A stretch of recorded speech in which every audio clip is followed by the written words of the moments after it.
নমস্কার বন্ধুরা, আজকে আমি মমকিচি থেকে জয় মণ্ডল বলছি। আজকে আপনাদেরকে আমি ফিশ ফ্রাই বানিয়ে দেখাবো। রুই মাছের ফিশ ফ্রাই বানাতে লাগছে, এখানে আমি রুই মাছ নিয়েছি। এখানে ধনিয়া পাতা, রসুন, আদা, কাঁচা লঙ্কা, লেবু, জিরা পাউডার, এখানে শুকনো লঙ্কা পাউডার, ধনিয়া গুঁড়া, টক দই, ময়দা, কর্নফ্লাওয়ার। এটা সাদা তেল দিয়ে বানাবো আর লবণ হলুদ নিয়ে নিব। আমি এই ধনিয়া পাতা, এই কাঁচা লঙ্কা, অল্প একটু আদা আর রসুন পেস্ট করে নিব এইটা। এখন এর মধ্যে আমি লবণ, লঙ্কার গুঁড়া, ধনিয়া গুঁড়া দিয়ে দিব, টক দই দিয়ে দিব, অল্প একটু লেবুর রস সেন্টের জন্য,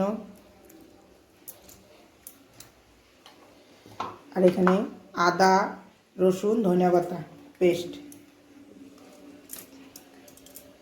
এখন এটাকে আমি ভালো করে মাখবো।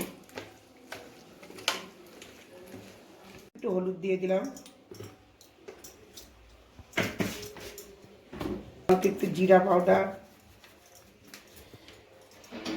ময়দা, কর্নফ্লাওয়ার।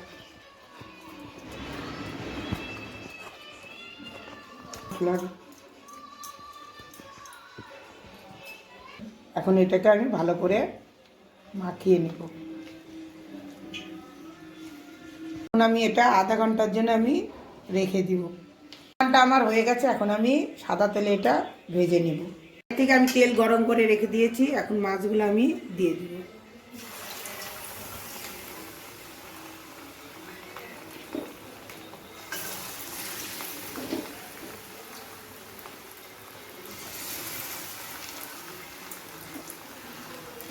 হালকা হিট দিয়ে এটা আমি ফ্রাই করে নিচ্ছি।